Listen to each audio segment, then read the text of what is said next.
Hello दोस्तों, ज्ञान coaching centre Kanpur के इस यूट्यूब प्लेटफॉर्म पर मैं अनुराग चौहान आपका स्वागत करता हूं और आज मैं आपके लिए लेके आया हूं जीएस के वेरियस इंपॉर्टेंट क्वेश्चन। तो चलिए देखते हैं।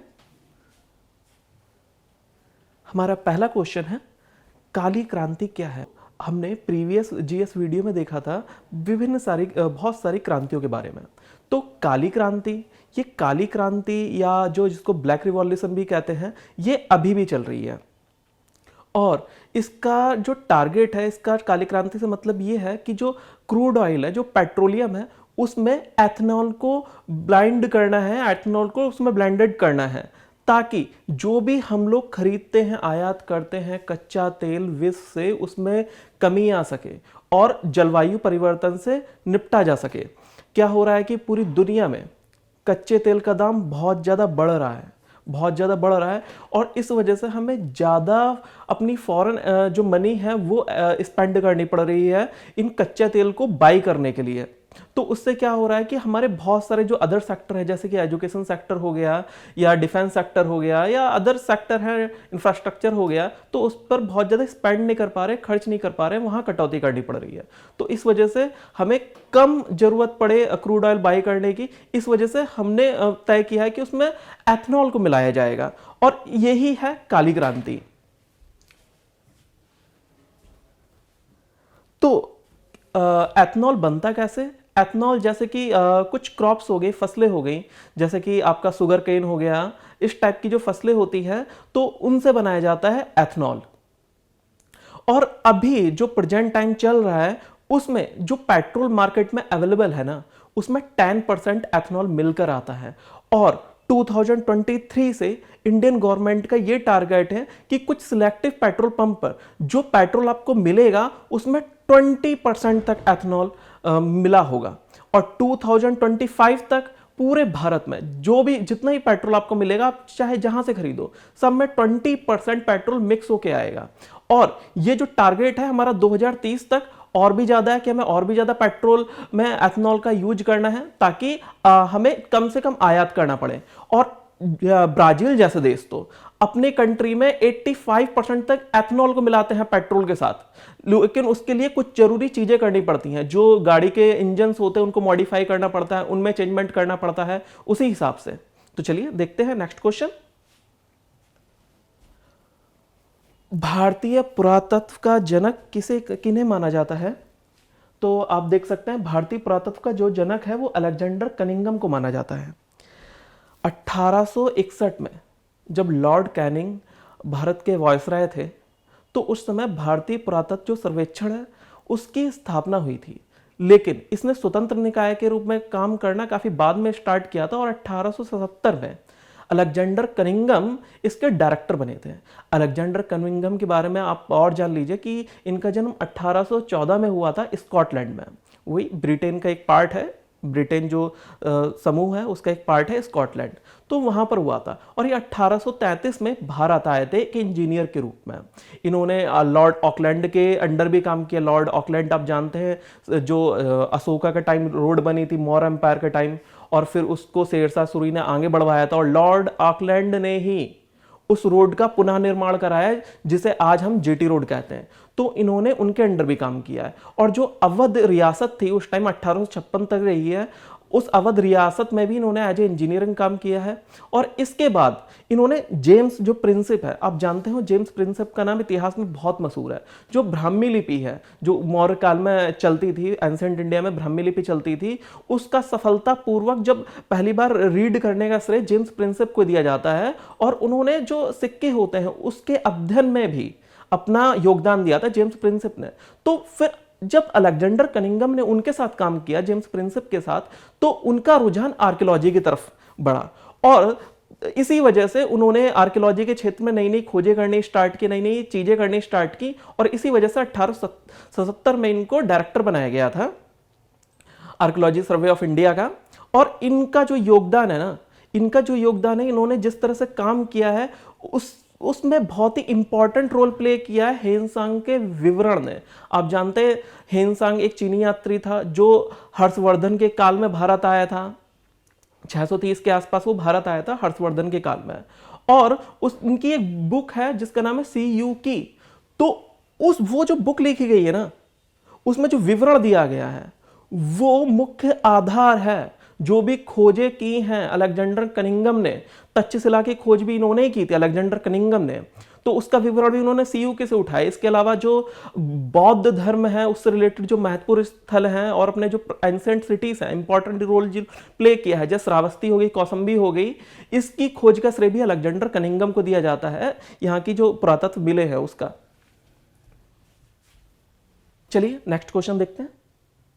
ऋग्वेद में किस नदी का उल्लेख सबसे ज्यादा बार किया गया है? तो ऋग्वेद जो है वो भारत का ही नहीं पूरी दुनिया का सबसे प्राचीन ग्रंथ माना जाता है। और जो ऋग्वेद है ये ऐसा कहा जाता है कि 1500 BCE, मतलब कि आज से 3500 साल पहले इसकी रचना की गई थी। शुरुआत में इस ऋतुओं के फॉर्म में था, मेनली लोगों को बोलकर या मेमोराइज करके एक जनरेशन से दूसरी जनरेशन के पास किया जाता था। लेकिन 6ठी शताब्दी ईस्वा पूर्व, मतलब कि आज से 2600 साल पहले इसको लिखा गया। उससे पहले ये श्रुति के फॉर्म में बोलकर ही पास किया जाता था। ऐसे कुछ साक्ष्य मिले हैं हमको जिसके आधार पर हम ये कहते हैं। तो ऋग्वेद में जो एंसेंट इंडियन की जो चीज़ें हैं ना, जब वैदिक कालीन जो चीज़ें हैं उसके बारे में बहुत कुछ पता चलता है हमको, बहुत सारी नई नई जानकारियाँ मिलती हैं, बहुत सारी चीज़ों पर प्रकाश डालता है ऋग्वेद। और उन्हीं में से कुछ चीज़ें हैं नदियाँ। नदियों का हमेशा से बहुत इम्पॉर्टेंट रोल रहा है हमारी सिविलाइजेशन ही नहीं, पूरे वर्ल्ड की किसी भी सिविलाइजेशन में, क्योंकि दुनिया की कोई भी सिविलाइजेशन हो हमेशा नदियों के किनारे ही बसी है। तो देखते हैं ऋग्वेद में जो नदियां मेंशन की गई हैं उनके बारे में। तो ऋग्वेद में जो नदी सबसे ज्यादा बार मेंशन की गई है वो है सिंधु नदी। सिंधु नदी का मेंशन सबसे ज्यादा बार किया गया है। और ऋग्वेद की जो बहुत ही महत्वपूर्ण नदी थी वो थी सरस्वती नदी, जो आज विलुप्त हो चुकी है। और हिमाचल प्रदेश और हरियाणा आज के टाइम रीडिस्कवर करने की कोशिश कर रहे हैं कि इसको रिवाइव किया जा सके। और यह माना जाता है कि ये जो घग्गर हाकरा नदी है, यहां पर देखिए ये घग्गर हाकरा, ये वाली रिवर है, ये उत्तराखंड से निकलती है और फिर ये यहाँ पर आके ये मेनली रेन फेडेड रिवर है। जब मतलब कि बारिश के मौसम में ही ये बहती है और जब बारिश का मौसम नहीं होता है, जब बारिश नहीं हो पाती है तो उसका पानी सूख जाता है। तो इस तरह की रिवर है। तो ये माना जाता है, जो हमें प्रूफ मिले, साक्ष्य मिले लेटेस्ट डिस्कवरी में, कि घग्गर हाकरा ही वो रिवर थी जिसको एंसेंट टाइम में सरस्वती रिवर के नाम से जाना जाता है। लेकिन घग्गर हाकरा रिवर का जो रूट है वो थोड़ा चेंज हुआ है, क्योंकि बहुत सारी टेक्टोनिक जो शिफ्ट प्लेट्स हैं अर्थ के अंदर, बहुत सारी टेक्टोनिक प्लेट्स हैं, उनके मूवमेंट हुआ है। तो उनकी वजह से बहुत सारी चीजें चेंज हुई हैं, जिसकी वजह से ये रूट भी चेंज हो गया था इसका। लेकिन जैसा कि ऋग्वेद के अध्ययन से पता चलता है कि सरस्वती नदी हिमालय से निकलती थी और ये 12 मासी रिवर थी, मतलब कि इसमें 12 महीने पानी रहता था। जैसे गंगा रिवर है, यमुना रिवर है, जो आप जानते होंगे साउथ की रिवर है, जहां पर वो ज्यादातर रेन फेडेड रिवर है। जब बारिश का मौसम आता है तभी उसमें बहुत ज्यादा पानी रहता है, वरना वो सूख जाती हैं, बहुत ही कम पानी रहता है। लेकिन हिमालय से जो रिवर निकलती हैं, क्योंकि ग्लेशियर्स पिघलते रहते हैं, तो वो 12 मासी रिवर होती हैं। तो सरस्वती भी 12 मासी रिवर थी। लेकिन अभी घग्गर हाकरा देखते हैं 12 मासी नहीं है, रेन फेडेड है, बारिश के टाइम में होता है। तो ऋग्वेद में जो इसकी लेंथ बताई गई है, जिसको हमें पता चलता है, बताई नहीं गई एक्चुअली, हमें उसकी स्टडीज हमने अंदाजा लगाया कि 1500 किलोमीटर लंबी थी और ये जो अरब सागर है वहां पर जाके मिल जाया करती थी। और इसके अलावा एक चीज और देख लेते हैं कि गंगा की इंपॉर्टेंस ऋग्वेद काल में उतनी ज्यादा नहीं थी जितनी बाद में हुई चल के। गंगा का मेंशन ऋग्वेद में एक ही बार किया गया है और यमुना का 3 बार। इससे पता चलता है कि ऋग्वेद में गंगा यमुना जैसे रिवर के आसपास उतनी सभ्यताएं नहीं फ्लरिश कर रही थी जितनी ये सप्त सिंधु प्रदेशों में, जो सिंधु नदी है, रिवर नदी है, या सरस्वती नदी है, या झेलम चिनाब है, इन नदियों के किनारे जितनी सभ्यताएं फ्लरिश कर रही थी उतनी नहीं फ्लरिश कर रही थी गंगा यमुना के किनारे। वहां पर उस टाइम शायद बड़े बड़े जंगल ही होते होंगे। नेक्स्ट क्वेश्चन, किस एक्ट के अंतर्गत हवाला ट्रांजैक्शन भारत में बैंड है? तो वो एक्ट है फेमा एक्ट। ये देख सकते हैं, फॉरेन एक्सचेंज मैनेजमेंट एक्ट। तो हवाला समझ लीजिए, हवाला होता क्या है? हवाला एक हवाला का यूज बहुत सारे टेररिस्ट ऑर्गेनाइजेशन करते हैं, बहुत सारे अपराधी करते हैं, या बहुत सारे ऐसे लोग करते हैं जो अपनी ब्लैक मनी को छुपाना चाहते हैं, जो उस पर टैक्स पे नहीं करना चाहते हैं। अगर मान लीजिए कि फॉर एग्जांपल मैं आपको समझाता हूं कि भारत में कुछ ऐसे ग्रुप्स हैं जो, या पाकिस्तान में कुछ ऐसे ग्रुप्स हैं जो भारत में टेरर फंडिंग करना चाहते हैं आतंकवादी घटना करने के लिए, तो वो क्या क्या करेंगे, हवाला का यूज करेंगे। हवाला का यूज करेंगे, हवाला में होता क्या है कि डायरेक्ट बैंकिंग का यूज नहीं किया जाता मनी के ट्रांसफर के लिए, क्योंकि बैंकिंग का अगर आप यूज करते हो तो बहुत सारी एजेंसियां होती हैं, सुरक्षा एजेंसियां होती हैं, उनकी नज़रों में आ जाता है। इसके अलावा आपको जो टैक्स पे करना पड़ता है, सर्विसिंग टैक्स होता है, वो पे करना पड़ता है। इसके अलावा कुछ और भी चार्जेस होते हैं, तो इससे बचने के लिए हवाला का यूज किया जाता है। तो बहुत सारे लोग काले धन को अपना अगर बाहर भेजना हो, इंडिया से बाहर भेजना हो, तो उसके लिए भी हवाला का यूज करते हैं ताकि वो उन्हें टैक्स ना देना पड़े, या जो सर्विस जो एजेंसी हैं, सुरक्षा एजेंसी हैं, उनसे बचा जा सके। तो इसको जो बैन करने का कार्य करता है तो वो फेमा करता है, foreign exchange management act. Next question,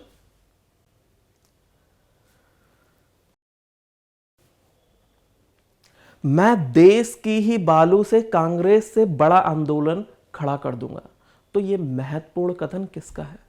तो ये महत्वपूर्ण कथन कहा था महात्मा गांधी जी ने, और ये कहा था 1942 में, 1942 में, जब गांधी जी चाहते थे कि क्विट इंडिया मूवमेंट को स्टार्ट किया जाए, लेकिन कांग्रेस के कुछ बड़े लीडर इसके अगेंस्ट थे। लेकिन वो इस वजह से अगेंस्ट नहीं थे कि वो अंग्रेजों को बाहर नहीं निकालना चाहते, तो वो निकालना चाहते थे, लेकिन वो इस पक्ष में नहीं थे कि अभी क्विट इंडिया मूवमेंट, भारत छोड़ो आंदोलन शुरू किया जाए। जैसे कि उन नेताओं में ये थे कि सी राजगोपालाचारी थे, जिन्होंने इस्तीफा भी दे दिया था कांग्रेस से। जब पंडित जवाहरलाल नेहरू भी सहमत नहीं थे इस बात से, लेकिन बाद में उन्हें गांधी जी की बात से माननी पड़ी और उनसे सहमत होना ही पड़ा। लेकिन जिस टाइम पीरियड में ये लोग गांधी जी की बात नहीं मान रहे थे, तब गांधी जी ने ये वर्ड कहे थे। उसके बाद हम देखते हैं कि क्विट इंडिया मूवमेंट स्टार्ट हुआ 9 अगस्त 1942 को, और इसका प्रभाव पूरे भारत पर देखने को पड़ा। अंग्रेजों की बहुत ज़्यादा खराब हालत हो गई थी इस मूवमेंट की वजह से। कम से कम 1 लाख लोगों को तो जेल के अंदर भरना पड़ा था, और 10,000 लोगों की पुलिस फायरिंग में या लाठी चार्ज में डेथ हो गई थी। और इसी वजह से 1944 तक गांधी जी जेल के अंदर रहे थे, फिर उन्हें हेल्थ इश्यूज की बेसिस पर रिलीज किया गया था, रिहा किया गया था जेल से। तो ये एक्सप्लेनेशन वही है जो बताइए आपको, सूरत किस नदी के किनारे स्थित है? तो जो सूरत स्थित है वो ताप्ती रिवर के किनारे स्थित है। ताप्ती रिवर ये देखेंगे आप, यहां पर एक आपको बहुत ही इंपॉर्टेंट रिवर है, नर्मदा रिवर, वो दिखाई पड़ रही होगी। इसी के थोड़ा सा नीचे देखेंगे, ये ताप्ती रिवर है। और ये रिवर करती क्या है, जो सूरत शहर है उसके हार्ट से होकर जाती है, मतलब कि सूरत के बीच से होकर जाती है रिवर। और सूरत के बारे में भी थोड़ा जान लीजिए। सूरत भारत का ही नहीं, पूरी दुनिया की जो डायमंड इंडस्ट्री है ना, उसका सेंटर है। दुनिया में कहीं भी आप किसी भी यूरोपियन कंट्री चले जाइए, अमेरिका चले जाइए, फ्रांस चले जाइए, पेरिस अमेरिका चले जाइए, वहाँ पर किसी भी शॉप के पास आप जाते हैं और डायमंड बाई करते हैं, कम से कम 90%, 90% ये संभावना है कि उसकी जो पॉलिशिंग है या कटिंग है वो भारत में हुई हो, और भारत के सूरत शहर में हुई हो। तो सूरत अपने आप में diamond cutting and polishing industry का बहुत बड़ा हब है। और ऐसा नहीं है कि जो डायमंड में सूरत में कटिंग होती है, पॉलिशिंग होती है, ये भारत में ही प्रोड्यूस होते हैं, भारत से ही निकलते नहीं। भारत में डायमंड की इतनी खाने नहीं है, भारत को खरीदना पड़ता है दूसरे देश से। और इन देशों में सबसे जो प्रमुख देश है वो है रसिया।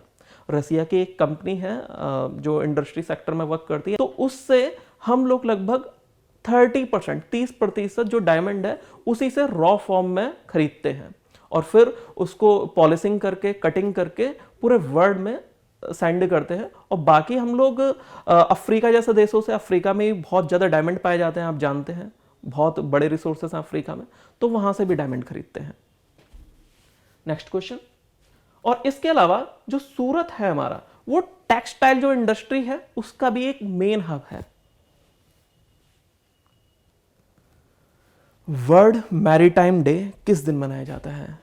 अब वर्ल्ड मैरीटाइम डे आप देख सकते हैं, समझ सकते हैं कि जो समुद्री यातायात है या समुद्र के जरिए जो व्यापार होता है वो कितना इंपॉर्टेंट है। अभी से नहीं, प्राचीन काल से, प्राचीन काल से इस व्यापार की महत्वपूर्णता बहुत ज़्यादा रही है। अगर ये व्यापार ना होता ना तो आज जो भी हम लोग चीज़ें देख रहे हैं, जो भी टेक्नोलॉजी का यूज कर रहे हैं, शायद वो हो भी ना पाती।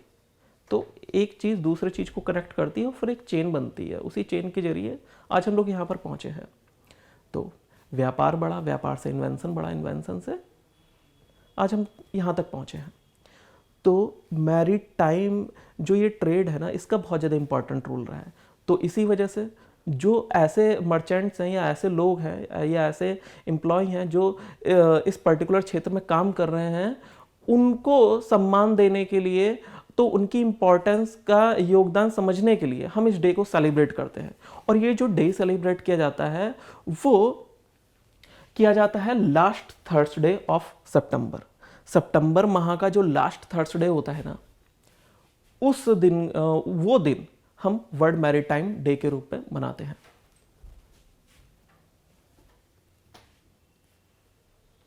तो इस साल ये जो डे ऑब्जर्व किया गया था ये 29 सितंबर को किया गया था। नेक्स्ट क्वेश्चन देखते हैं। और एक चीज और देख लीजिए कि जो मैरीटाइम ट्रेड है उसमें all around the world 1.5 million worker काम कर रहे हैं इस समय एक्टिवली। और 1.5 मिलियन मतलब कि 15 लाख लोग, जो अपने आप में बहुत बड़ा नंबर है। कौन सी फसलें भारत में पुर्तगालियों के द्वारा लाई गई? तो देखते हैं। ये जो आपको फसल दिखाई पड़ रही है, गेहूं, चावल, आलू और जौ, इनमें से जो पोटैटो है, आलू है, वो पुर्तगालियों के जरिए ही भारत में इंट्रोड्यूस किया गया था। हुआ क्या था कि 1498 में वास्को डी गामा ने समुद्री रास्ते के जरिए भारत की खोज की थी। उसने समुद्र के जरिए भारत कैसा पहुंचा जाए वो रास्ता ढूंढा था। वरना भारत तो बहुत पहले से उसके ट्रेड रिलेशन थे यूरोप और चाइना और बाकी जितने भी अरब कंट्रीज हैं सबके साथ। एक्सप्लेनेशन में देखते हैं। ये देखिए, यहाँ पर आपको एक छोटा सा कंट्री मिलेगा, छोटा सा कंट्री, यह है पुर्तगाल। और जो वास्को डिगामा आया था वो आपका इस रूट से आया था। ये अफ्रीका कॉन्टिनेंट के किनारे किनारे होता हुआ, यहाँ से होता हुआ फिर यहाँ पर पहुँचा था वो। यहाँ पर उनको एक भारतीय नाविक मिले थे जिनका नाम था अब्दुल मजीद। तो उन्होंने वास्को डिगामा को रास्ता दिखाया था, तो वो कालीकट बंदरगाह पे पहुंचे थे आगे 1498 में। और इससे पहले कोलंबस ने भी ढूंढने की कोशिश की थी। कोलंबस स्पेन से बिलोंग करते थे, उन्होंने भी ढूंढने की कोशिश की थी कि समुद्र के जरिए भारत कैसे पहुंचा जाए, लेकिन वो गलती से पहुंच गए थे अमेरिका। एक्चुअली कोलंबस को ये समझ में आ गया था कि धरती गोल है, तो उन्होंने समझा कि मैं यहां से चलना स्टार्ट करता हूं और वापस आके, धरती गोल है तो मैं वापस इस रास्ते से इंडिया पहुंच जाऊंगा। तो कोलंबस ने ये आइडिया लगाया, लेकिन उनको ये नहीं पता था कि रास्ते में एक बहुत बड़ा लैंड पड़ता है, बहुत बड़ा जमीन मिलती है, उन्हें ये नहीं पता था। और वो उसी जमीन के क्षेत्र पर पहुंच गए। उन्होंने देखा इतना बड़ा लैंड है, तो उन्होंने ये समझा कि यही भारत है, यही भारत है। और जो वहाँ पर उनको लोग देखे ना, तो उनका जो कलर था, जो वहाँ के नेटिव लोग थे, उनका colour, skin colour light red था। तो कोलंबस ने गलती से उन्हें रेड इंडियंस कहा। और काफ़ी समय तक, इवन ये तक बताया जाता है कि अपने मरने तक शायद कोलंबस यही मानते रहे थे कि उन्होंने भारत की खोज कर ली है, लेकिन ऐसा नहीं था। वो भारत नहीं, उन्होंने अमेरिका ढूंढ के निकाला था। और अच्छा, ये सब जानना आपका इसलिए ज़रूरी है क्योंकि जो पुर्तगालीस आए या जो दूसरी यूरोपियन कंट्रीज भारत में आई थी, उन्होंने जो बहुत सारी जो न्यू क्रॉप्स हैं वो भारत में लेके आए, भारत उनसे अवगत हुआ। तो वो क्रॉप्स यूरोपियन कंट्रीज की नहीं थी, वो क्रॉप्स की उन्हें जानकारी हुई थी, उन फसलों की जानकारी हुई थी न्यू वर्ल्ड से। और न्यू वर्ल्ड क्या था? ये पूरा कॉन्टिनेंट, नॉर्थ अमेरिका और साउथ अमेरिका जो कॉन्टिनेंट है ना, यही न्यू वर्ल्ड था। और ऐसी बहुत सारी क्रॉप्स हैं जो यूरोप के माध्यम से भारत पहुंची। लेकिन वो जो क्रॉप है, जो जिनकी जानकारी यूरोपियंस को हुई थी, वो क्रॉप्स इन्हीं कॉन्टिनेंट पे होती थी, ये वाले कॉन्टिनेंट पे। ऐसी बहुत सारी फसलें हैं, देख लीजिए आप। पोटैटो है, आप जानते हैं आज से 500 साल पहले भारत में आलू क्या होता है ये कोई जानता ही नहीं था, लेकिन आज सबसे ज़्यादा आलू को ही, पोटैटो को ही कंज्यूम किया जाता है। इसके अलावा कुछ और भी फसलें हैं, देखिए आप। कॉर्न हो गया, पाइनएप्पल हो गया, टोमेटो, टमाटर भी हो गया, स्वीट पोटैटो हो गया, लेडीज फिंगर हो गया, तंबाकू हो गया, पपाया हो गया, लीची हो गया, आलमंड, कैस्यू। तो इतनी सारी फसलें थी, इतनी सारी चीज़ें थी। नेक्स्ट क्वेश्चन,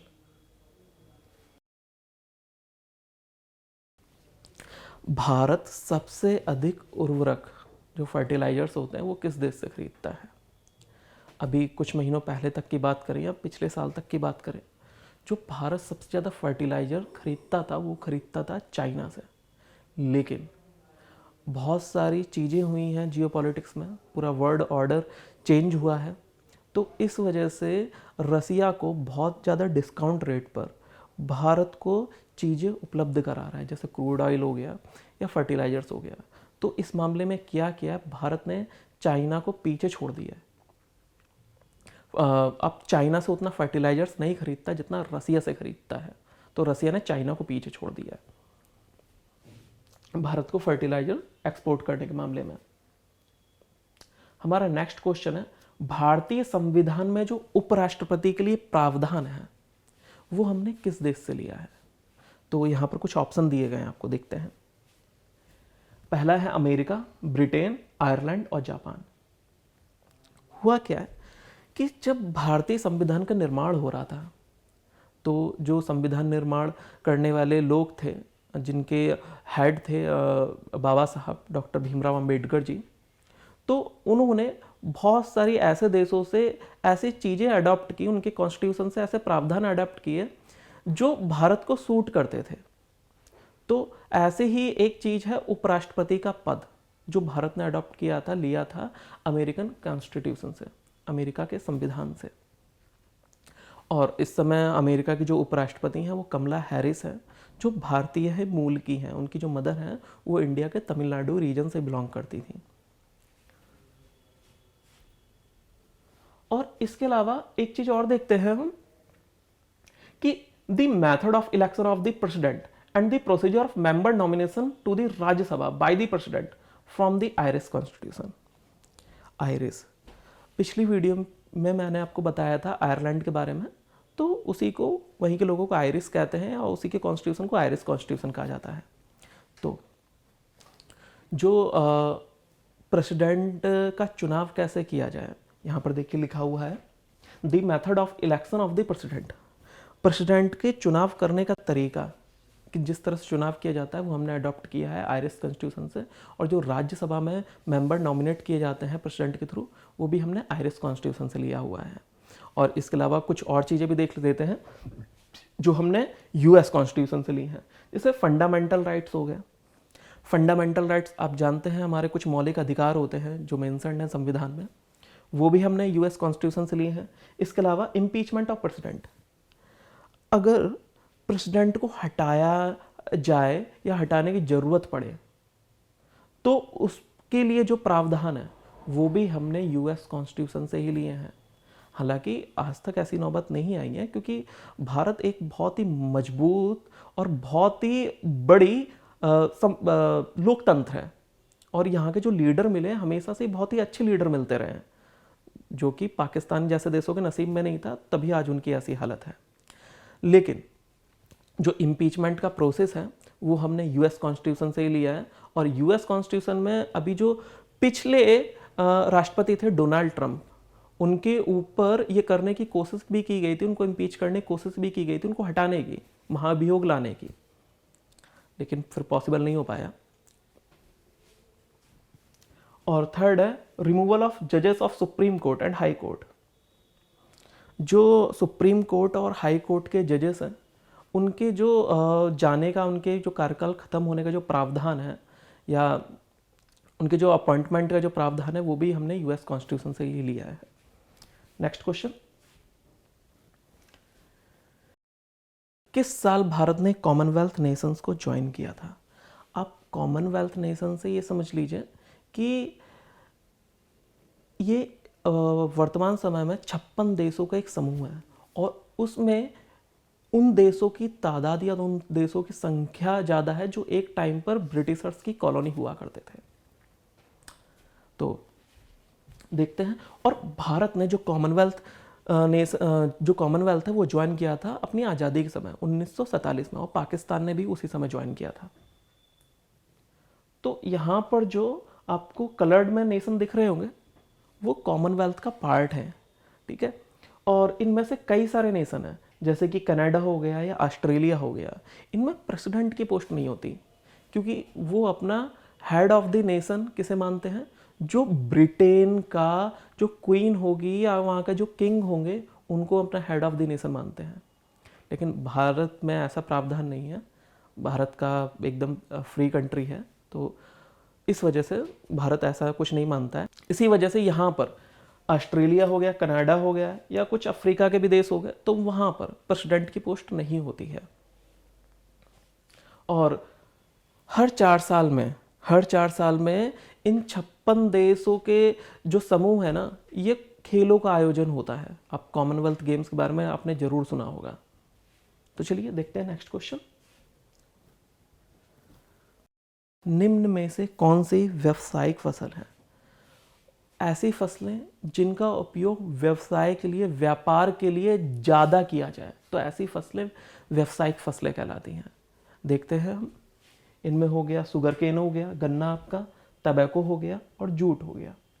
तो ये जितनी भी फसलें हैं ना, ये व्यावसायिक फसलों की श्रेणी में ही आती हैं क्योंकि इनका उपयोग व्यापारिक कार्यों के लिए ज़्यादा किया जाता है। आप जानते हैं सुगर केन से चीनी वगैरह बनती है बहुत ज़्यादा, फिर उसको all around the world sell भी करता है इंडिया, मार्केट में पहुंचती हैं, घरेलू कंजम्पशन बहुत ज़्यादा होता है। फिर तंबाकू है और जूट भी। निम्न में से कौन सा प्रदेश गेहूं का उत्पादन सबसे बड़ी संख्या में करता है या सबसे बड़ी मात्रा में करता है? तो वो प्रदेश है भारत में उत्तर प्रदेश। जो उत्तर प्रदेश है वो जितना भी उत्पादन होता है भारत में गेहूं का, उसका 32% अकेला उत्तर प्रदेश करता है। और अगर हम जोड़ दें पंजाब, मध्य प्रदेश और उत्तर प्रदेश को, तो ये तीन प्रदेश मिलकर ही पूरे भारत में जितना भी गेहूं का उत्पादन होता है उसका 64% यही तीन प्रदेश करते हैं। तो नंबर वन पर है भारत में जो प्रदेश गेहूं का उत्पादन करता है, उनमें उत्तर प्रदेश नंबर 1 पर है, नंबर 2 पर है मध्य प्रदेश और पंजाब है नंबर 3 पर। कुछ टाइम पहले, 1 साल पहले पंजाब नंबर 2 पर हुआ करता था, लेकिन कई सारे कारणों की वजह से अब वो नंबर 3 पर आ चुका है और जो मध्य प्रदेश है वो नंबर 2 पे कायम है। और इसका एक बहुत बड़ा रीजन है कि मध्य प्रदेश ने बहुत ही वर्क किया है इस चीज़ के ऊपर, और जो पंजाब है उतना टेक्नोलॉजिकली एडवांस नहीं कर पाया जितना एमपी कर रहा है कृषि के क्षेत्र में। ये देख सकते हैं आप एक्सप्लेनेशन यहाँ पर, और यहाँ पर आपको मिलेगा ये पंजाब रीजन, ये उत्तर प्रदेश और ये मध्य प्रदेश। Next question. भारत में जो कृषि उत्पाद होते हैं उनके बाजारों को रेगुलेट करने का कार्य कौन करता है? तो उनके बाजारों को रेगुलेट करने का जो कार्य वो करता है agriculture produce market committee act, APMC.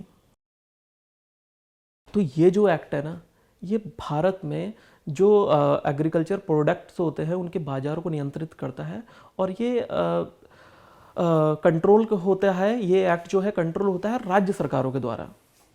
अब इसमें होता क्या है, इसके इतिहास को जान लेते हैं कि भारत में जो सबसे पहले जो कृषि से जुड़े हुए उत्पाद हैं उनकी मार्केट को जो रेगुलेट करने का नियम लाया गया था वो लाया गया था अंग्रेजों के समय में।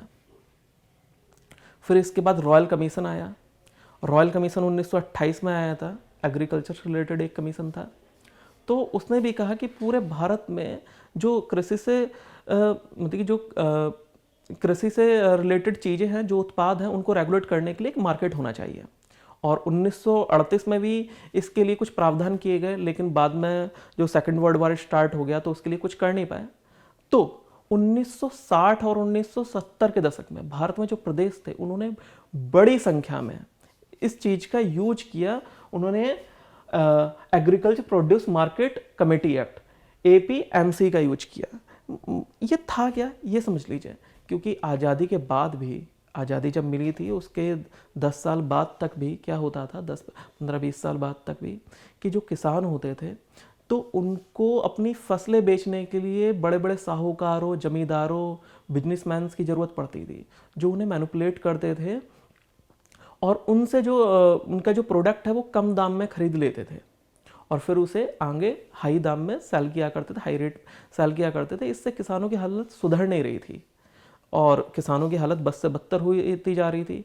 तो इस एक्ट के अंतर्गत किया गया कि हर एक रीजन में, हर एक पर्टिकुलर रीजन में कुछ मार्केट इस्टेब्लिश की गई जहां पर किसान जाके डायरेक्ट अपना जो प्रोडक्ट है वो सेल कर सकता था। तो इससे क्या हुआ कि बीच के जो बिचौलिए होते थे ना, बिचौलिए, मीडिएटर, ब्रोकर, वो सब खत्म हो गए।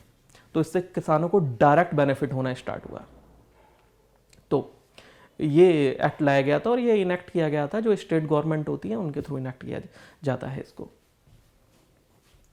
नेक्स्ट क्वेश्चन, निम्न में से कौन सी स्टेटमेंट सही नहीं है? तो देखते हैं, हम स्टेटमेंट पढ़ते हैं। फलों के उत्पादन में भारत विश्व में दूसरे नंबर पर है। तो ये स्टेटमेंट पूरी तरह से सही है। हमें वो स्टेटमेंट पता लगानी है जो सही नहीं है।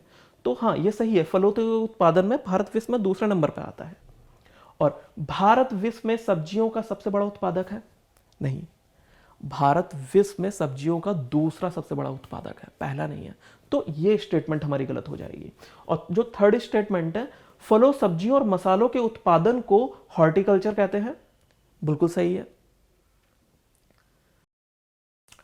तो आज के लिए बस इतना ही। मिलते हैं जीएस की ऐसी ही इंटरेस्टिंग और इंपॉर्टेंट वीडियो में नेक्स्ट लेक्चर